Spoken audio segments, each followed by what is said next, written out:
Shut up. And we are live, joined this hour by Xitlalic. Very, very excited to have you. She's a poet. She's a writer and author. She's also a venue host and organizer. Really, really excited to have you. So before we start talking about all these things, you got a book coming out.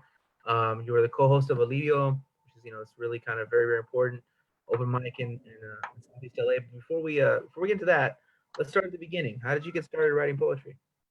It all started when? No, I was about 7 years old. But I got really serious when I was about 15. We had a high school teacher that worked. She was connected with the UCLA young writers. So they would do a retreat every year in Lake Arrowhead. And she invited 2 students.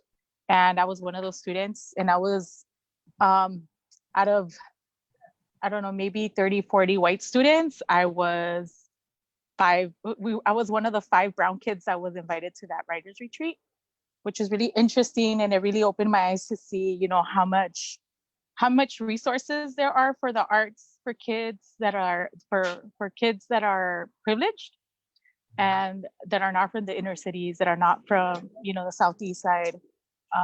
So that I used that. I kind of took the opportunity to just nurture that art that I really liked. And that's how it all got started. And I realized that I could actually do something with it. So, a lot of teachers really helped me out with it. And they gave me the opportunity to really express myself. And they're like, oh, you like writing poetry? You should do your project as a poem. So I took advantage of that. And that's where it kind of started. It was in high school.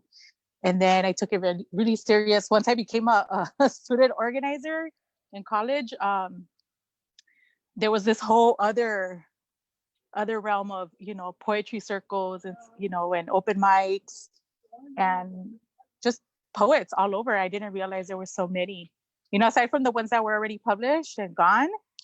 I realized that there were so many poets. Like Taco Shop Poets was one of my favorite groups that I really looked up to.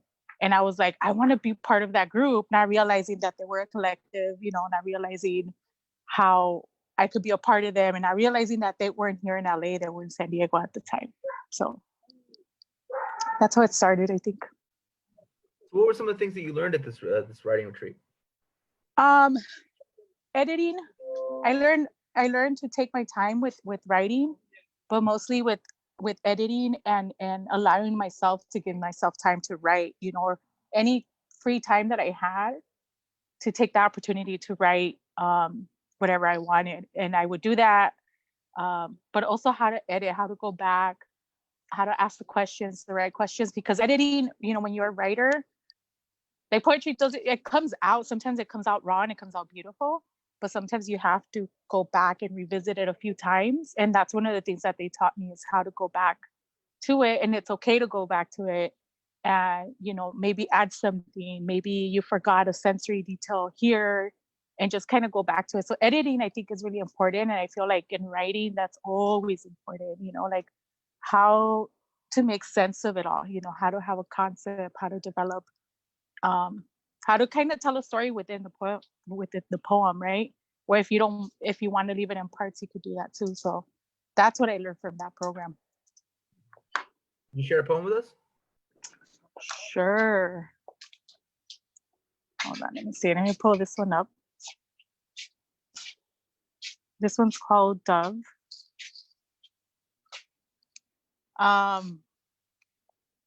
This one's called Dove, and it goes, my mommy has a sweet way of pronouncing certain name brands.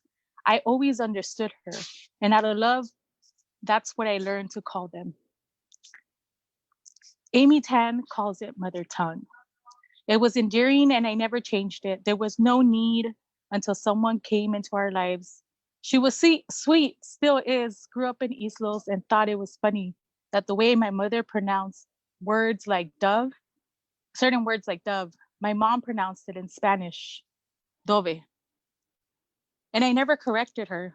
There was no need. My mother and I spoke the same language.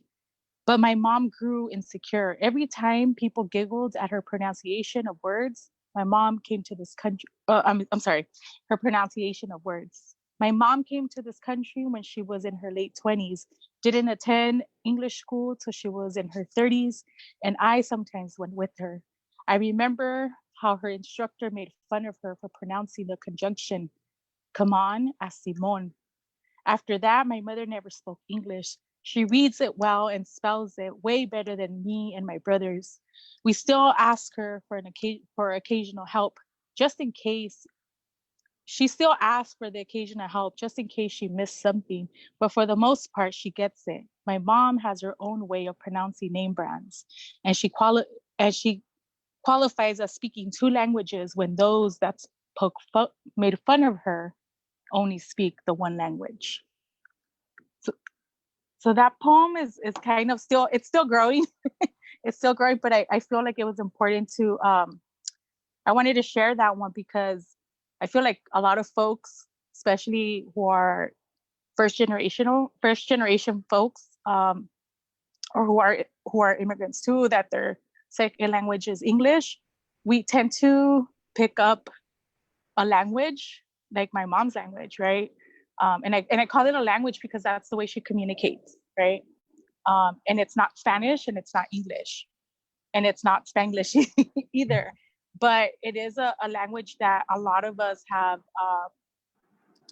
have learned to communicate with, and I feel like it's like that throughout all cultures, and and it is endearing, but at the same time, it's important because this is how they assimilate to this country, right? This is how they assimilate. This is how they survive, and for me, I never liked correcting my mom in pronunciations. Only certain things I was like, wait, do you mean this? Because I'm questioning it, but I'm never correcting her. And I feel like that's important sometimes, when it comes to parents and first generation folks, that they don't scold their parents, that they teach them and they teach them in a loving way. Because when you scold someone, when you're teaching them, they never learn, Yeah. they never learn. And I feel like that's important for us, and I have that issue because my first language is Spanish. Um, but I still, I mean, sometimes I just pronounce it because like, oh, this is how I grew up saying it. Um, but I always feel like to me that always, it's always like when I hear someone correct an elderly person that's been here for an X amount of years, but they came here at a time where when you learn a second language is hard. Um, I always feel like defensive of them. I'm like, what are you doing? Why are you correcting them? So that's what that poem is. Yeah, yeah. You mentioned that when you first got started, you would go to like a series of venues. Can you tell us a little about which venues those were? And Yeah. When I was I think I was 19, Tia Chuchas had just opened up in Silmar. And they had an open mic there. They still do. But I remember that was my first open mic experience. It was really cool, very welcoming, very youth oriented, which I loved. It's changed over the years, and I feel like that open mic it's always shifting, which is really cool. It's really magical to see that. And then I went to ELAC, to Xitlalic College, and they had a Chicano poetry night, and I signed up the first time. And I remember there was Xitlali who is known as Mexican Excellence on Instagram. I remember hearing her the first time, and I was like, oh my God, I want to do that. I want to be able to project my voice that way. I want to be able to tell my stories that way. And she really did inspire that first, opportunity to share work, right? I didn't do it the first time, I did it the second time. And then after that, I came across Corazon del Pueblo, which is where I met you. Um, and then, of course, Mecha had fundraisers and they would have open mics, and I would take advantage of that too. And then Olivia came to be after I started going to Corazon del Pueblo. And Olivia became home, and it became known as, like a first timers open mic, because a lot of the folks that go there, it's their first time sharing. And I feel like you need a space like Olivia to really nurture that first time reading or sharing music, or just sharing yourself, because being a poet is vulnerable depending on the poetry that you do, right?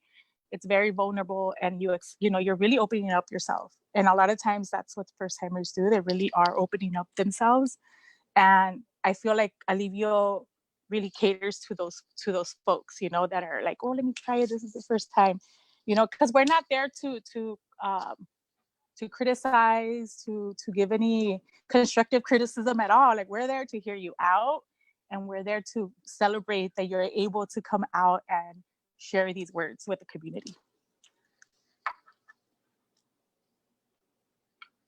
I wanted to ask you. I want to ask you more about Olivia and kind of get the more the ins and outs of the dynamic, how it runs. But before we do that, I want to ask you about Corazon del Pueblo. Can you talk a little bit about for those who have heard about it and kind of like what it was in its heyday? Can you talk a little bit about like kind of just how popular it was, and just how important Corazon del Pueblo was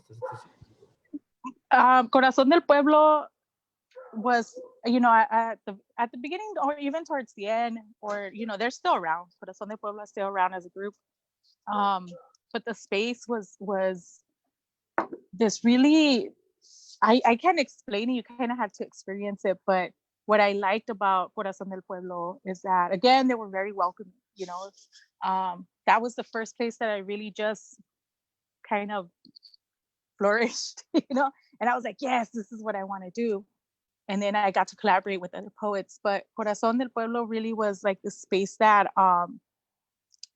there wasn't any space like this, because it was, I think I kind of want to sort of compare it to Tia Chucha's, but it was like a community space with community folks and then community artists, because we were all about, helping out the community. We were all about, doing stuff for the community, whether it was fundraising for someone or some organization or some group in the community. That's what we did. And it, like I said, they would do workshops there. They did circles there. There were so many things that came out of it, and I feel like a lot of people ended up collaborating. So many groups came out of that space as well. And I feel like it was around for about 5 years. The physical space was around for 5 years. The people are still around. Like, they still do stuff at Eastside Cafe. I know they have a podcast now. So again, even though the physical space isn't there, like, the people that did the work towards the end are still there. And that's important, no matter what you do, if the space is no longer around, but the people are still around and they still want to continue with that work, that's what they did. And they continue to do that work, to share like workshops, book clubs, things like that. But, I met a lot of really cool people there. I met you there. I think I met Eric there as well. And then later it just turns out he lives here in Southeast LA. And then just a whole bunch of poets, that I can't think of right now. And then it just became a space where we were able to collaborate with other organizations. Like, I was able to do an open mic there for Mujeres de Maíz. I know Frank and I worked there a lot. We co-hosted a bunch of events there. We did one where we invited Luis Rodriguez, Gia Scott Heron, ¿cómo se llama? Gloria Alvarez, just a bunch of poets, that had come to that space. So it was a really beautiful space. I miss it a lot. Physically, I miss the physical space. But, sometimes things shift and that just happens naturally. Can you talk about one of the initial hosts? There was Francisco Escamilla. Yeah, Bus Stop Prophet. Yes, that one of my really good friends. Frank, I met Frank at CSUN. We both got invited to read at a event called the Independence Day at CSUN that they host every year. And Mecha hosts that event.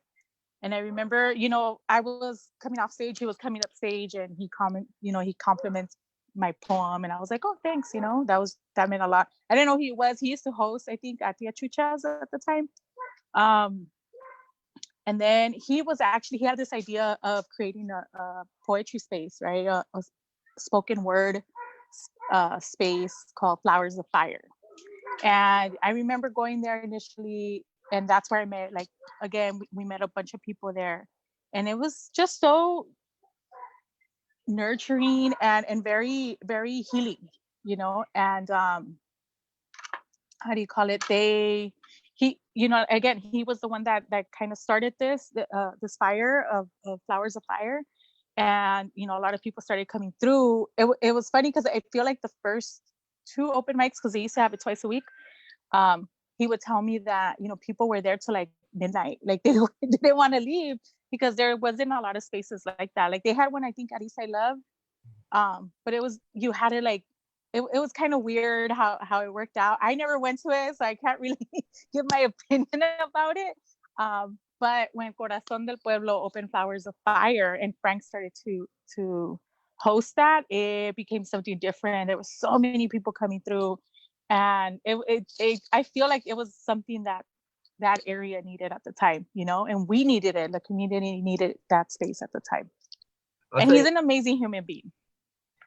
I actually met, I met Abel Salas actually at that Eastside Cafe, Eastside Love open mic. But I went to the Eastside Love open mic one night and it was so packed. I was there with me, David Romero, and Frankie, and they were loud and nobody gave a shit.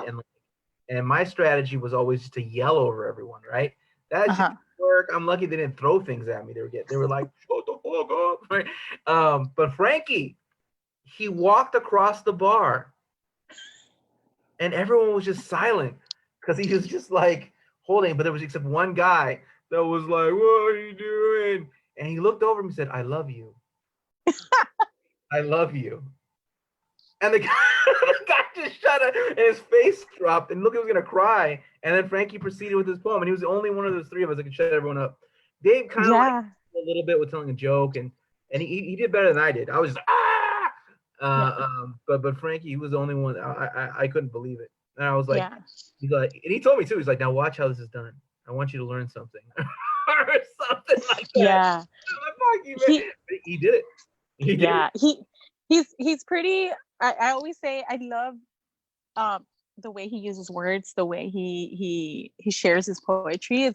It's like I've never seen anything like that. I've never experienced anything like that. There's this poem that everybody swoons over, and I'm like, oh my God, dude, can you not do that poem again? But there is this one poem that I'm like, dude, okay, if you come, can you please share this poem, which I love, but I feel like, he is that type of person that could kind of center you, and make you pay attention. And that's what I like about him. And he doesn't have to like,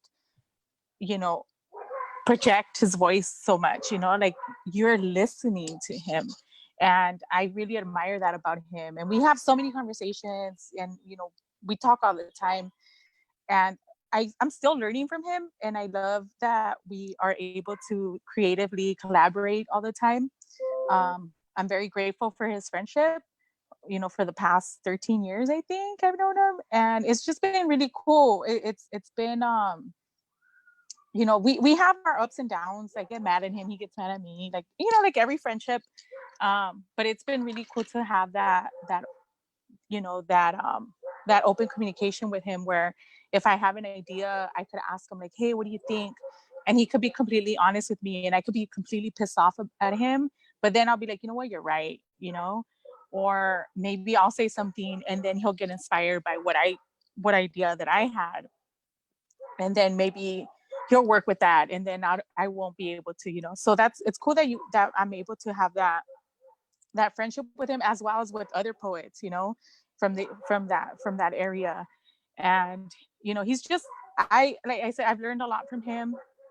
I've learned to be confident, but he's always pushed me, and I feel like he's always really appreciated like the time, the time that one gives, the time that we give each other. And that's one of the things that he values is, just the friendship, the one-on-one time with people.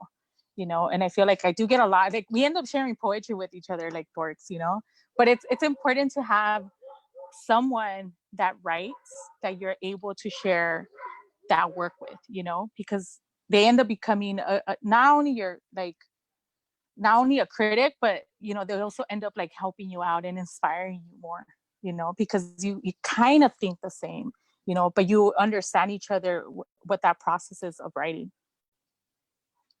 Well, yeah, when I think of Frankie's writing, and I think of the way you write. I mean, I can see some similarities, but I also see a lot of differences. So it's kind of like I'm interested in this kind of discussion.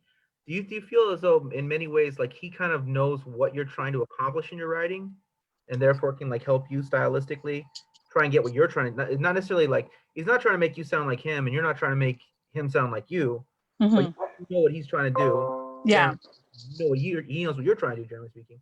So in a Yeah. way, it's almost like he can like have like a shit, have a Xitlalic brain, and you can have Uh-huh. a Frankie brain for like a moment, and like do the is that how it works? I think, I mean, it could be, yeah. I feel like I think we know each other's style enough to be like, oh, what if you try this, or what if you try that, or if we're trying to tell a story, the style of storytelling that we're trying to do, we know that enough from each other, and again, I could have like an idea, I'll share it with him, and he'll take it and he'll work with it and he'll create something even better than what I had in mind. So I feel like I could share that with him, and it's very few people that I could do that with. Usually I'm very protective of the things that I have, of the ideas that I have, because the moment they're out there, that's it, they're not mine anymore, and anybody could take them. So what you said, yeah, I feel like that's something that happens often, especially when you're close to certain writer friends, or certain friends, in general, that exactly what they want to say, and they know exactly what we want to say. So yeah. So I want to ask you about Olivia. Before we get to that, I want to Uh-huh. ask about your involvement over the years with Mujeres de Maíz. Can you tell our audience before you talk about your Yeah. involvement, kind of an overall, what is Mujeres de Maíz? Mujeres de Maíz started as it was like a one day thing. Like a one day event. um it was about, I think, 23 years ago. 22 years ago. And it was for International Women's Day, and they celebrated with poetry, with song. I think they did danza. And then over the years, it's grown. Usually when it started as a one day event. And then the year that I joined, which was about 12 years ago, um, they decided to do a month long of events. And then throughout the years, it's just expanded to like 2 months, 3 months, 4 months, and then just year long programming, which is amazing. Um, and when I got involved, so Mujeres de Maíz is a platform for women, Indigenous women, or Chicana women, and then it's changed over the years. Like I said, it's evolved for people, women of color, women identified. Um, it's a platform so that women can share their work, because a lot of the times the poetry world, the music world, the art world was male dominated, right? And so this kind of set a platform for women of color to share their work, right? There wasn't anything like this ever. And it slowly started to create, to gain momentum, and I feel like it's very unique because it also celebrated how do you call it, indigenous women, right, that identified as Chicanas. And like I said, there wasn't anything like that. And then again, we started to invite other folks. We were like, it has to be more inclusive. Little by little, it became way, way, way more inclusive. Um, but it really did start with like East LA women, right? And then it kind of just went, it kind of just grew, and then it just became statewide, and then national. So that space has really, it's shown me a lot, that I'm able to now do events for women, by women, in other locations and other spaces. That's something that we try to do at Alivio. Or even like, I feel like that kind of initiated other groups to start events like that, and to also like use the community, use the city as not a more like a venue, you know, because I feel they were the first ones to do an event at Mariachi Plaza, right? And then after that, everybody started doing events at Mariachi Plaza. So I was there when that first time they did something there, and that was really cool. Yeah. So you think about like, Corazon, think about Mariachi Plaza, you think about Plaza Raza in Lincoln Heights, Eastside Cafe in El Sereno. I can't remember the name. What's the name of the place? It's by the church where we did the poetry that one time in East LA. Oh, Tonali Studios. Tonali Studios. So you have like all these different like places that are in, East LA, Boyle Heights, Lincoln Heights, City Terrace, El Sereno, just what's considered like the East Side, right? And there's a lot of history there. There's a lot of things there. But in Southeast LA, there's a lot of people facing a lot of the same problems. But there wasn't really this like kind of like, this tradition of doing all these things, right? And so in many ways, Olivia was very it was necessary, and also very well, just it was a surprise, because it seems like so many times when people want to like get in touch with something, or they want to get in touch with like a fight or a struggle or whatever, whether Puente or they live in Pacoima or they live in Riverside or something like that, they end up coming to East LA, right? Yeah. Like that's where things happen, right? But but to do it right there in Southeast LA, like no, come like a block from your house, a mile from your house. What did that mean? Not necessarily just to you, but what did that mean, do you think, to a lot of people, before you really got involved as a co-host? What did that mean, like, did you notice to the community there, the several communities there? I think the reaction to it, the unison reaction was finally, because so many of us, there's so much talent here in Southeast LA. There's so many folks that I've met over the years are like, oh my God, I used to go to downtown. Oh my God, I used to go to Corazon del Pueblo, which is not that far of a drive for us, but it feels good to be able to be in our own backyard, and to do work in our own neighborhoods. And I feel like Alivio starts that, it has started a lot of movements.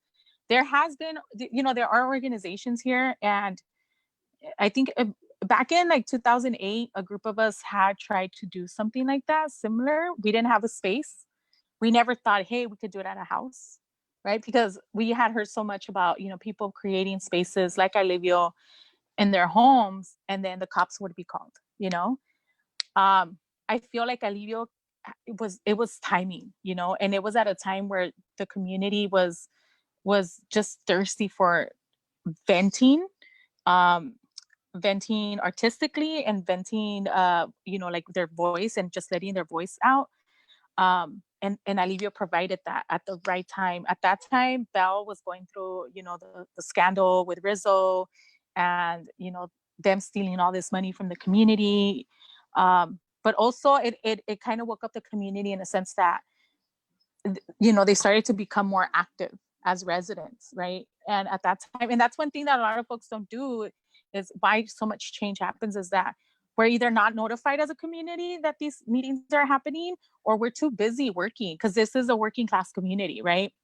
And a lot of times we just don't have time. We don't have childcare. We don't have, we just don't have times. Our schedules don't allow for us to go to these to these, how do you call it, city meetings, right? To see what's going on within our communities. And that happened in Bao, it happened in Maywood, it happened in Careje, it happened in Bell Gardens, and all these communities around here. And that's why we were in such a strain here in this area. So I feel like Alivio just was able to provide that, and we also kind of have seen how other spaces have functioned and not functioned, and we kind of use that as a blueprint to see how Alivio can work. And the reason why it's work is because it is at a home, and again, we do have, like, we have to be out by midnight. We try not to keep everybody past that, but we also try to involve the community around there. Eric has been very diligent about that, and his parents as well, because it's at his parents' house, and just communicating with the neighbors and letting them know, hey, we're having this, you should come, there'll be food, there's this, and there's art, and there's music. And so, and it's once a month, so I think people are able to take that, unless they're super like bitter. Then they'll be like, no, but we've had like where, uh, the cops have passed by and they're like, what's going on? And I think Eric responded with like, communities, what's going on? And that was like the smartest response ever, because they couldn't say anything. They couldn't say anything. And I feel like um the politicians there have also kind of embraced it. um Not embraced it, but they see it and they're like, oh, this is good, we need to support it.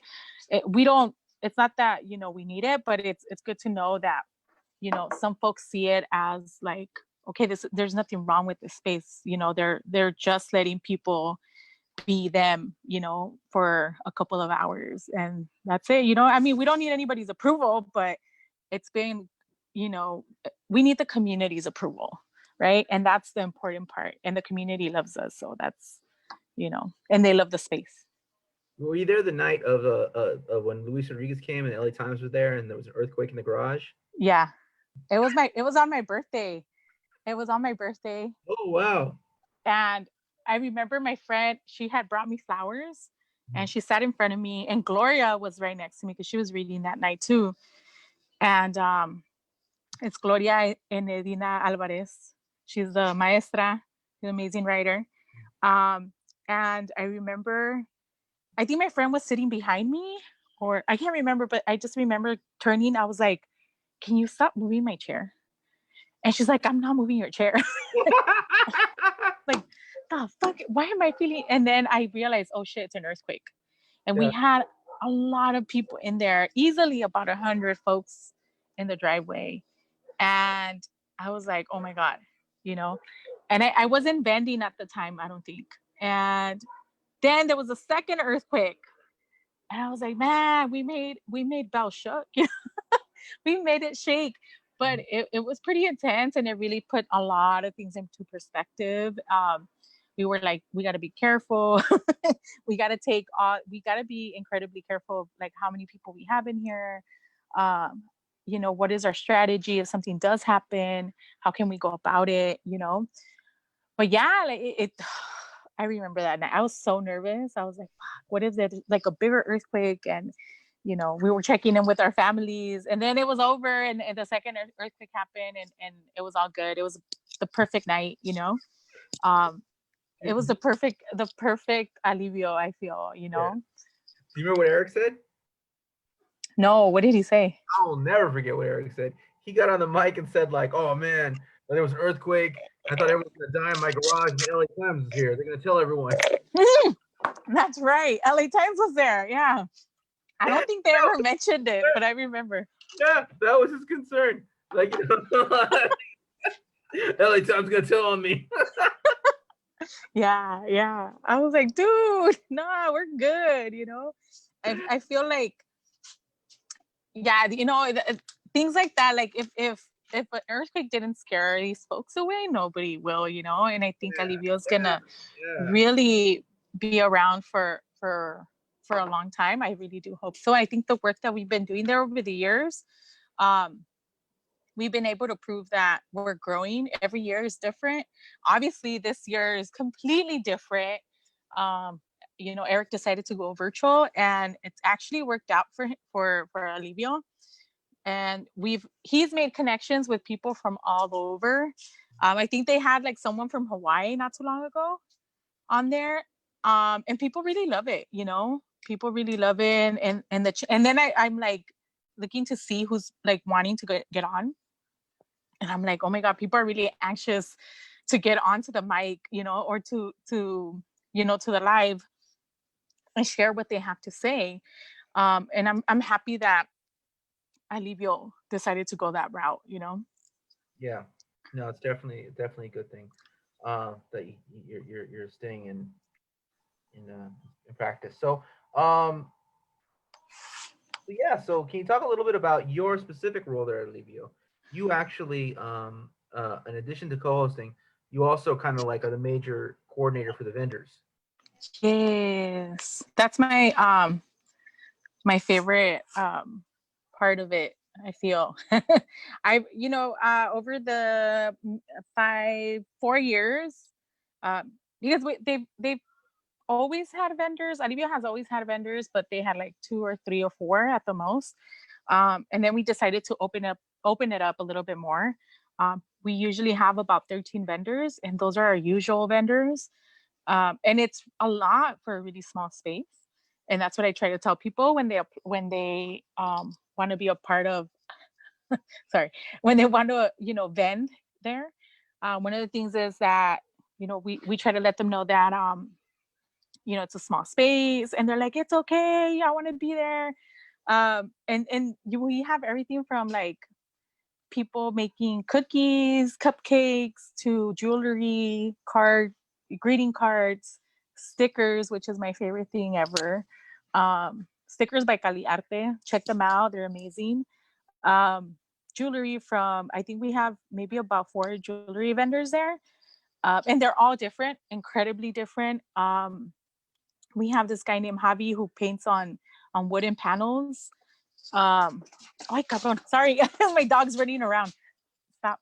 And how do you call it? We used to have a coffee guy that would go and sell coffee there, and he wouldn't leave until like after midnight. And I was like trying to kick him out a few times. But yeah, it's been a really amazing experience with the vendors because I've been able to develop this relationship with them, and the vendor community is very, very close knit.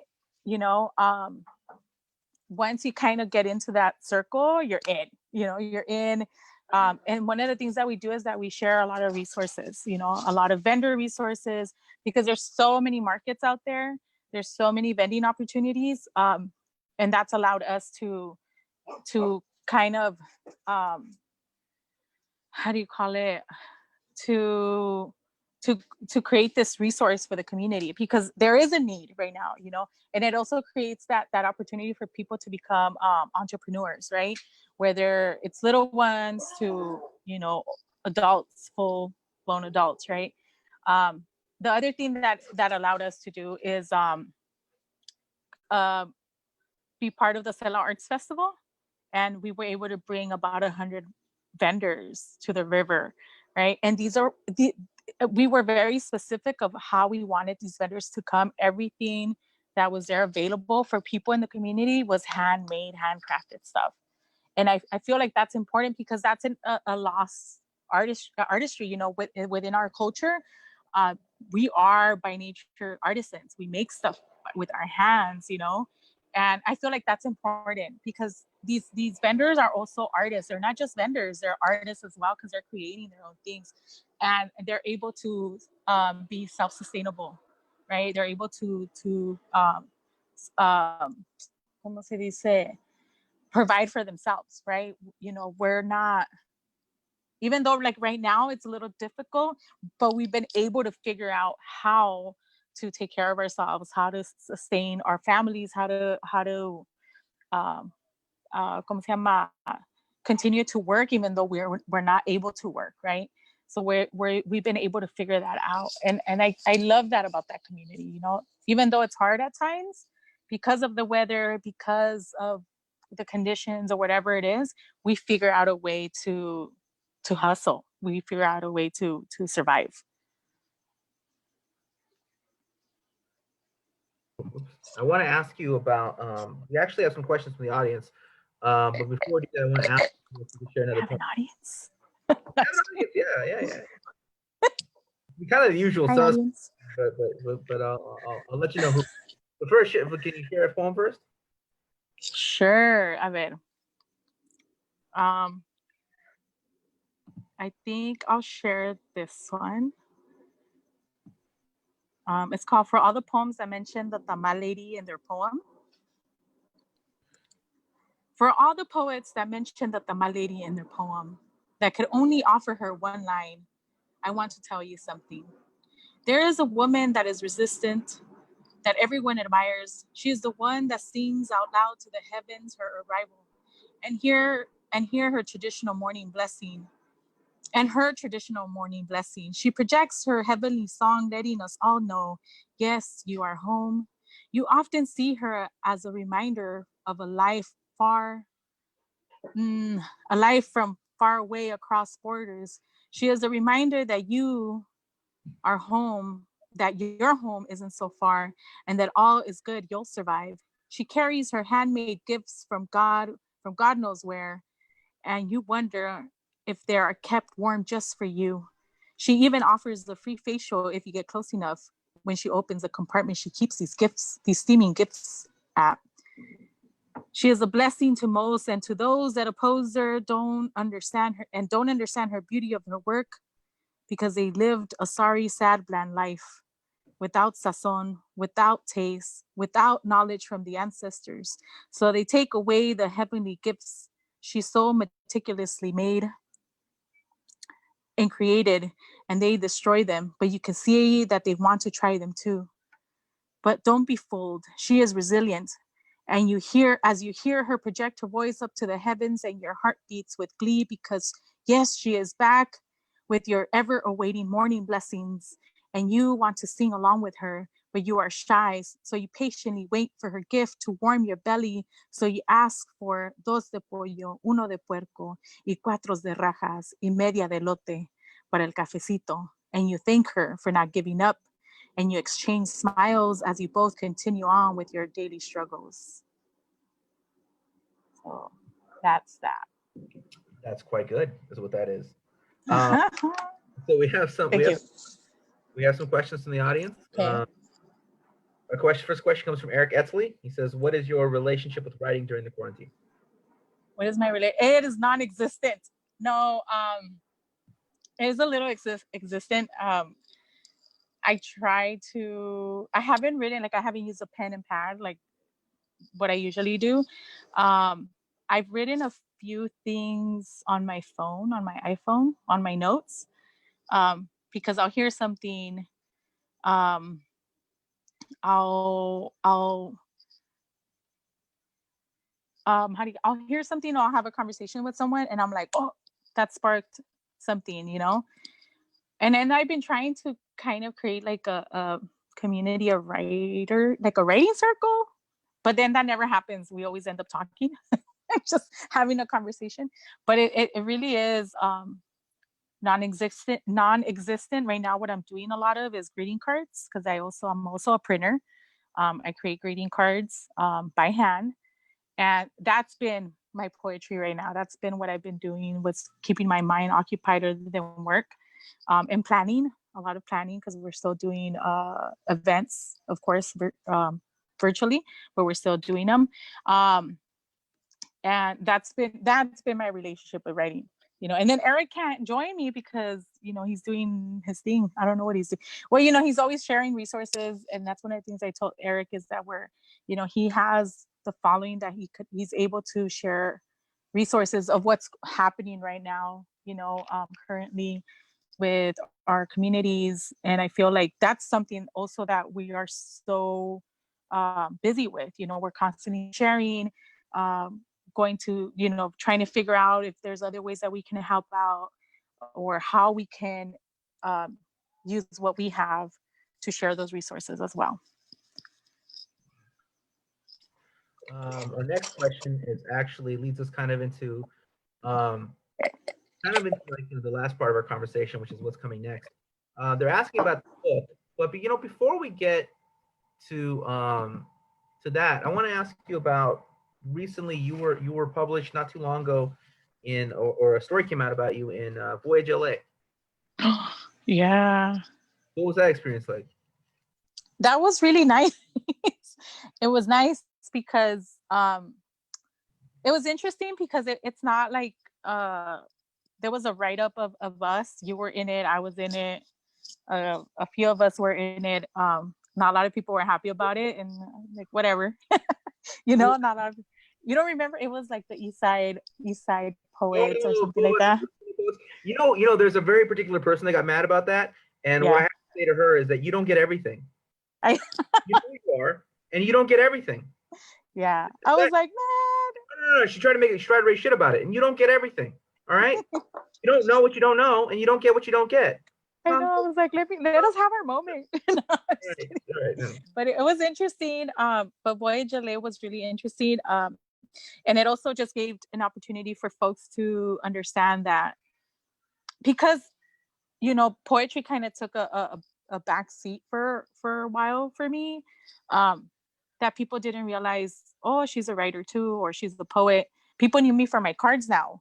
They're like, oh my God, your cards, you make the cards. And I was like, yes, people recognize me for my art and my cards. But I was like, man, I really miss people, or I really miss that interaction or the sharing of poetry with people, And, I kind of took a break from it, kind of was behind the scenes because we were doing all these events. And I really just wanted to give other people the opportunity because we had this platform and we wanted to use it. And we wanted to be able to have other people use it as well, So that's what happens a lot when you're organizing, is that it's not for you, it's for your community, right? Um, but that gave me an opportunity to show people, we're not just one dimensional. Like, we're able to create and make all this stuff.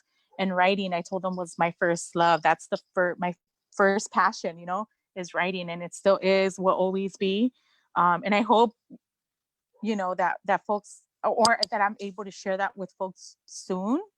But I have to stay on it as well, But one of my promises for this year was like, yeah, I'm going to share my poetry more than before, like I did maybe 15 years ago or 12 years ago, what I was doing. Yeah, which leads us perfectly into our question, which comes from Iris. Last, when is your book coming out? So, tell us about your book and publishing it and So, I've been working on my book for the past 5 years.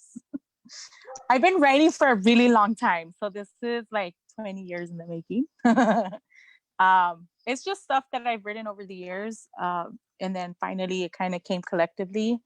And I'm publishing with Mateo Latosa, he's a really good friend of mine. He actually published Eric's book that's doing really, really good. If you haven't picked up Eric Esley's book, you should. It's beautiful. I shared it I was doing a teaching artist job, and I shared some of his poetry with the students, and they loved it. The Hot Cheetos one is the one that hit the most. That if you haven't read his poetry, you should. But yeah, I'm trying to work with Mateo, and we did start editing the book. And then I got a little busy, with life, and then the pandemic happened. So hopefully, I mean, I can still edit it on my own time. I haven't gotten around to it. I'm a little scared. And that's what happens, I feel like, with some writers, is that they're scared to edit their own work. And that's always been my experience, but I know it's necessary to edit it. So hopefully, I don't know, maybe next year, by the beginning of next year, it comes out. I'm not in a rush. I don't want to rush it either, but I do think it's time for me to get my stuff together and publish it already. I think I might be able to do 2. No, I'm just kidding. You should. I do. And so you should. We have another question from Oh no, she's kind of backed it up. Yeah, so there's a lot of support for you to come up with your book. Yeah. No, we got a question from Elvia Rubalcaba. I want to make sure I get that right because yes, the homie. I'm always calling her group like Cholas, Chingonas, and Chichas. I'm always getting one of the ch's wrong, and so but no, she's great. She says that she featured you at FMC twice. How was that? Twice. That was a really cool experience. I feel like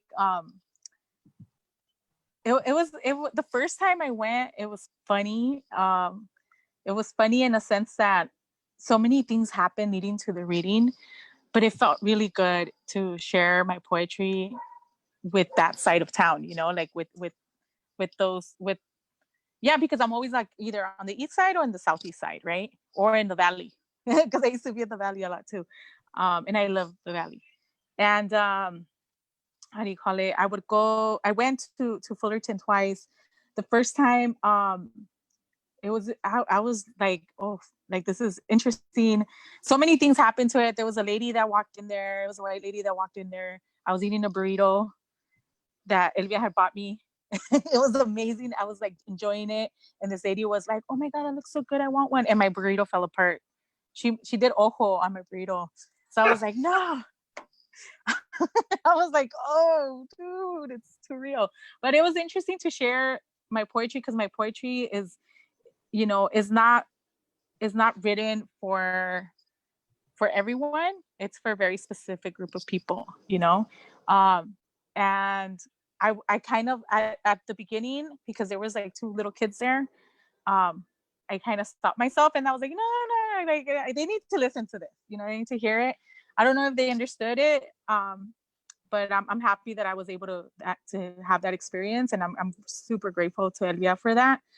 The second time I did it, it was they had like a hip hop art show that was going on. Beautiful. If you love hip hop, oh my God, that was the exhibit to go to. And it inspired me so much too. But I shared the stage with the folks from Sunday Jump. Sunday, I can't remember their name. It's a group. It's Steady, and then there was a group that's, I think it's called Sunday Jump, right? Yeah, Sunday Jump. Yeah, it's in Little Manila. Yeah. So they were there,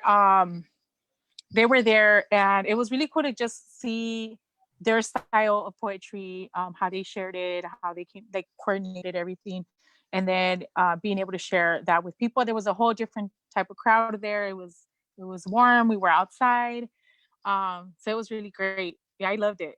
I miss it. I'm kind of sad that I wasn't there this year, you know, that because of all this that's happening, but it's always a good experience to be there. Yeah, yeah. So yeah, what should people look out for in terms of your vending? I know the book's but in terms of your Yeah. vending, you probably have some stuff sale that people can your cards and whatnot. So Yeah. let us So know I what. have the greeting cards right now. That's been one of my means of survival, means of survival right now. My greeting cards, I have birthday cards, but they're not like your traditional. They're very untraditional. You know, like one of them says "como chingas," which I feel like folks have taken it as a term of endearment sometimes. Ay, como chingas. Like it's just the way you say it. I have cards that say "Esas son las mañanitas," "Sapo Verde," which is something that's super. I feel like it's very Mexican because I've heard it because I'm Mexican and I've heard it in my household a lot. The other one is "No te pendejes." There's, you know, which is I think the words of wisdom from our families, like don't you know, stay trucha, right? Or "No te pendejes," don't fuck up. The other one is "Cuídate cabrona." And at the beginning when I created these cards, they were very women centric. They still are, but I'm trying to be more inclusive and not, you know, so that they could be for everyone. But I think at the beginning I was just doing them for myself, you know, like just tell myself, like, can you hear the airplane? I can't. I live like through that. This is, I mean, we haven't heard them in a while. This is the first time I hear an airplane in a very long time. So I'm my senses are more alert right now. But ¿cómo se llama? Yeah, these cards, I feel like at the beginning I was doing them more like what I want, you know, because I don't want these corny cards from American Greetings, you know. So I did cards that, you know, like with sayings that my mom would tell me, like "como chingas," "no te pendejes," and I know they come from a very loving place, even though it has harsh words, you know. But I do have an Instagram. It's tarjetitas with the J, tarjetitas con amor, XGO. And my logo has like two little hands like that, right? And ¿cómo se llama? You could DM me your order and we'll go from there. And I have most of the cards available right now. All right, cool. So that's exciting. Yeah, yeah. So we'll be able to drop the link below in the comment section. Yeah, I think so. We could do that. Okay, we'll do that. Yeah, because I have the Facebook thing on there too. Yeah. All right. Well, that's the way to find her. Find the work and find the gift cards. I think I got one with an avocado on it one time. It was pretty good. Then, no, it was a concha. I think it was a concha. Okay. Oh no, you. My friend has the avocado. I have friends that are greeting card makers, and you bought one from him. I wasn't selling that day, but Okay. Yeah. I think you better for. Yeah. At any rate, yours are great too. Thank Yeah. you. I support the vendors. Thank you so much, Xitlalic, for this time. Looking forward to your book, and I'm sure that the world awaits. All right, y'all. Thank you. Talk soon.